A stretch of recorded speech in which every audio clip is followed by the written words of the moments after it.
नमस्कार दर्शक बंधु साई अनंत आश्रम को स्वागत।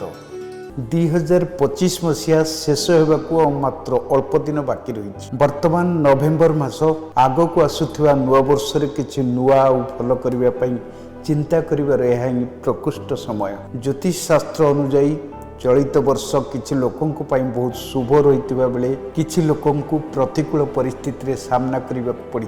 तेबे आसंता वर्ष एभली परिस्थिति सामना न करने वास्तुशास्त्र क्षेत्र में किसी विशेष उपाय अपनातु जहाद्वारा आपण उपरे माता लक्ष्मी प्रसन्न रहिबा सहित आपण घरे केबे अभाव रहिबो नाही। जदि आपण वर्ष शेष होबा आगरू किसी शुभ वास्तु संबंधी जिनस घर को आणुछंती तेबे संपूर्ण वर्ष सारा आपण घरे सुख शांति समृद्धि और सिद्धि लगी रहिबो। गोमती चक्र शास्त्र मानकरे गोमती चक्र को भगवान विष्णु को सुदर्शन चक्रर प्रतीक भाव व्याख्या करा जाए। मान्यता रही जे जो घरे गोमती चक्र स्थापना करा जाइथाय सेठारे माता लक्ष्मी स्थायी रूपे बसवास करिथांती। यह रखिबा द्वारा घरर मुरबी को धन उत्तम स्वास्थ्य और सुख संपूर्णता मिलवा सह घर नकारात्मक शक्ति दूरी जाइथाय।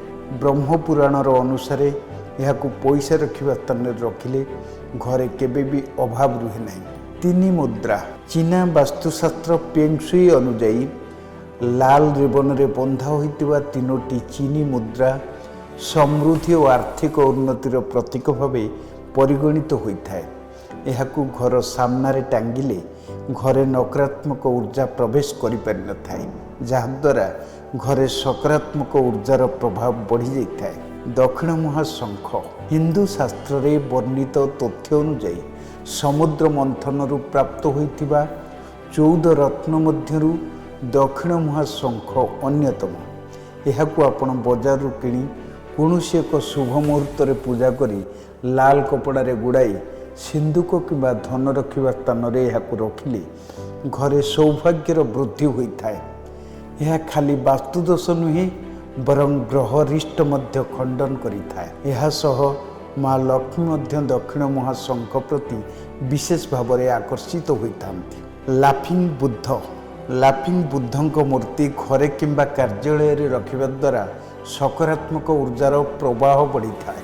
कहुए जे हाथ ऊपर को उठाइथिबा लाफिंग बुद्धंक मूर्ति अग्रगतिर प्रतीक होइथांती। अन्यपटे पुटुली नहीं बसिथिबा बुद्ध आर्थिक समस्या दूर करे।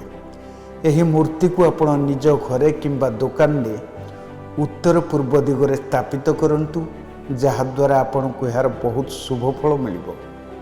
धन्यवाद। तमे पुओ को नहीं कि बाबा पाख आसला परे आपनकर कोन परिवर्तन हेछि? पुओर जो गोड़ हाथ फाटथिला तार भी कोन परिवर्तन हेछि? हां मो एमिति जने सांग पिला को सुनी कि आपन पाख आसी किंतु आसिला परे मो पुओ दीर्घ 7 वर्ष है जो कष्टा भोगुला मोर हृदबोध हो 7 दिन गला भाया लगे तेणुक बहुत सल्व हो जाए। बाबा को कोटि कोटि प्रणाम आ महावीर पंचमुखी महावीर हनुमान को मो स्वामी जहाँ कहले मुझे से कहूँ चाहूँगी तथा मोर अलग अनुभूति बाबा कहले मेडिटेशन करने आम 4 खाली मेडिटेशन कलापर काली कर मेडिटेशन मुझे निजे महावीर आसिकी छुई पेटू देवी आ मुझे कष्ट पाई मो पुओ एमती कि बर्तमान अनुभव करुँच मो पुओ भविष्य संपूर्ण भल।